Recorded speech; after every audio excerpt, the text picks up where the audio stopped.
kind of point out a few things, because the very first thing that I did with my students was put that learning scale in their hands and explained the different levels. So at the 3.0 level, you'll see a T1 and a T2. Those are the two targets that I am trying to help students reach as we are working on those skills. But before they can reach that target, I have to teach them the foundational skills, and that's what you will find at the 2.0 level. So where it says F1, those are the foundational skills that are put in place to help support attaining target 1. And then on the back of that page, where it says F2, those are the foundational skills that need to be put in place before students reach target 2. So that's where I started, by giving them the learning scale, explaining how that works. We're going to work on all of these skills individually, and that's what we started to do. And then yesterday happened, where I put the students in a group to now see if they can blend all of those skills together. It's one thing to do each skill independently. It's another matter entirely to have to put all of those skills together at once. So the learning skills are not only a tool for students to be able to see their progression, but it's also an instructional tool for me as far as what I need to do differently to help move students along. I learned a few things. I learned that my groups need to be smaller in order to limit the number of speakers. When they feel passionate about the topic, as they did yesterday, it doesn't matter how often we have practiced polite speaking, they still want to get their voice out and be louder than the person next to them. So we're still trying to practice that. So I need to make smaller groups and not larger groups. My students need a lot more practice in how to include text evidence in their speaking to be able to draw on the text. They need more practice in paraphrasing what someone else has said and then building on it. So those are all skills that they need more practice at, that they can do in isolation, but they could not do when they put them together. So we need more practice in order to be able to move along that scale. So as a teacher, it gives me the specificity of skills that need to be taught before a target is reached that I didn't have before.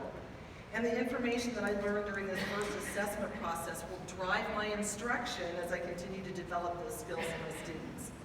So another benefit of using these skills is that when I put them in the hands of students, they can track their own progress as they go along. They can put a check mark by it, or if I put it in the form of a graph, they could show, where they're moving on the graph.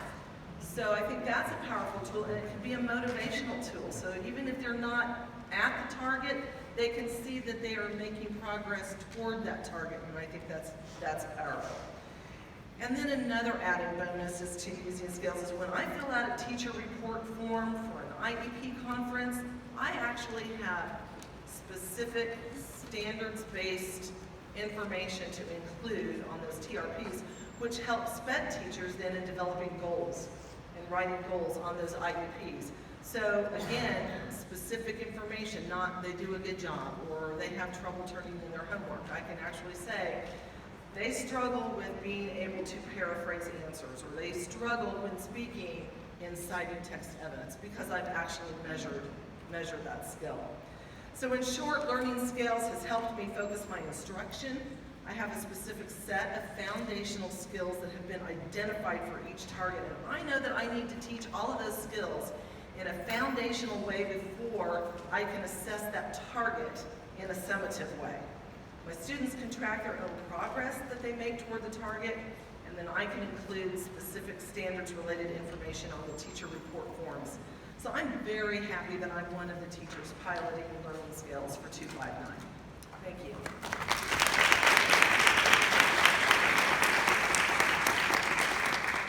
Good morning. My name is Hannah Pachoon, and I'm at Brooks Center for STEM and the Arts. I have 7th grade English Language Arts and then Honors English Language Arts. So this year in our building, we're piloting this with our 7th grade teachers. So on that team, there are 3 of us.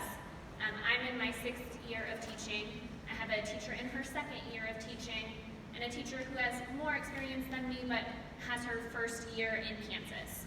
So the three of us coming together with these scales has really provided an opportunity for us to sit down and plan together and use each of our individual strengths and expertise, but have a clear focus on what skills we need to teach. So what we're working on right now is generating text organization and structure.